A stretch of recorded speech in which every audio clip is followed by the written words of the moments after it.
About your boundaries and how you can have an easier time saying no, saying yes, and feeling good about it. I have a 4-step process that I think is going to change how you think about this. Let's get into it.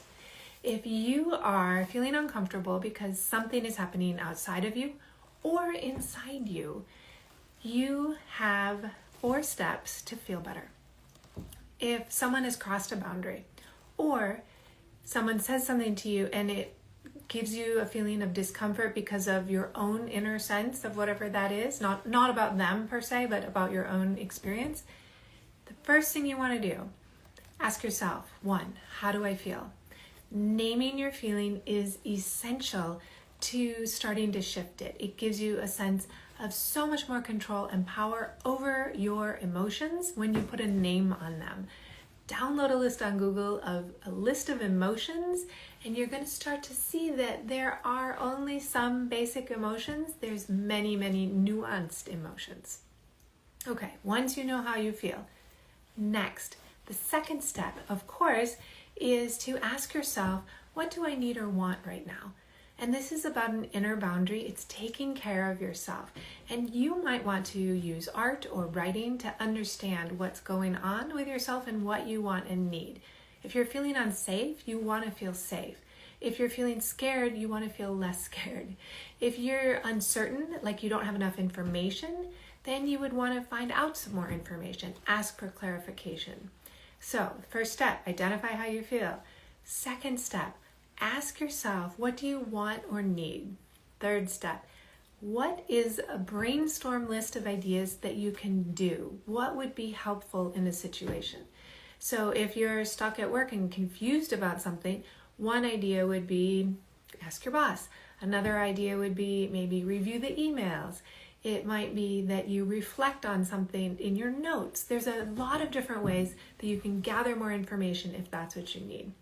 If you want to have a conversation with a friend, you could generate a list of ways to do that. Okay, first step, how do you feel? Second step, what do you want or need? Third step, brainstorm some possibilities. And maybe the list should include things that you won't necessarily do, but it helps you think more broadly when you generate a longer list. And the last step, what's one action I can take right now? So if you're just stuck on something at work, you can phone your colleague and ask a question. If you are stuck in an argument with someone, you could ask for a little bit of space. Can I have some time to think about this? If you are feeling overburdened, someone keeps asking you for things that you just don't want to do, you can say, let me have more time to think about this, or I need to say no right now. And I'm going to give you one little bonus tip.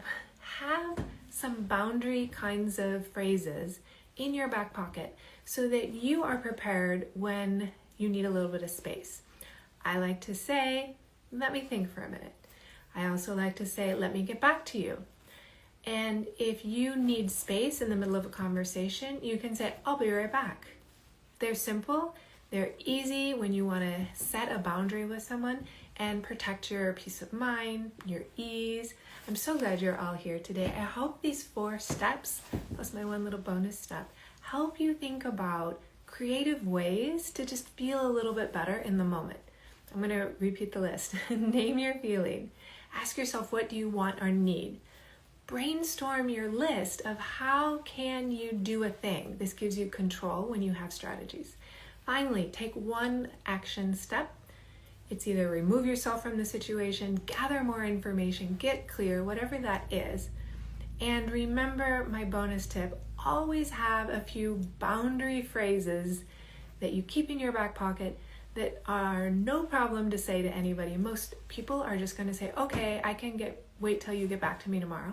Or, okay, take your break and come back. Whatever it is, people with good boundaries are going to respect your good inner boundaries. And you'll start to communicate in a much more effective way. If you think about art, writing about these steps is going to be really helpful. But making art about them is going to transform how you think about boundaries. Boundaries are everywhere. The lines on the road, the sidewalk, those are boundaries. Inner boundaries is what you feel is most important to you. When you bump up against a boundary, it means you're saying or doing something that isn't really in alignment with your values. And then an outer boundary is when you bump up against someone's behavior or a situation or politics where it is a boundary that you don't agree with. It's gone too far. Things are not okay. So all of these boundaries are important, the physical ones, the inner ones, and the external boundaries with other people. So there's one more week this month in the podcast where I'm talking about boundaries, and I go into a lot more detail about what I just told you, these special steps to help you feel clear. So make some art about it, draw some boundaries, go draw the tree-lined sidewalk, and that is a boundary. It's a way to reflect on boundaries. You can visualize a boundary around you. There's so many ways to do this. All right, I will see you every Friday here on Instagram Live at noon Pacific time. Drop me a message. I would love to hear from you. And if you have questions that you want me to address, I would love to do that. So you can drop those in the chat. I'll see you next time.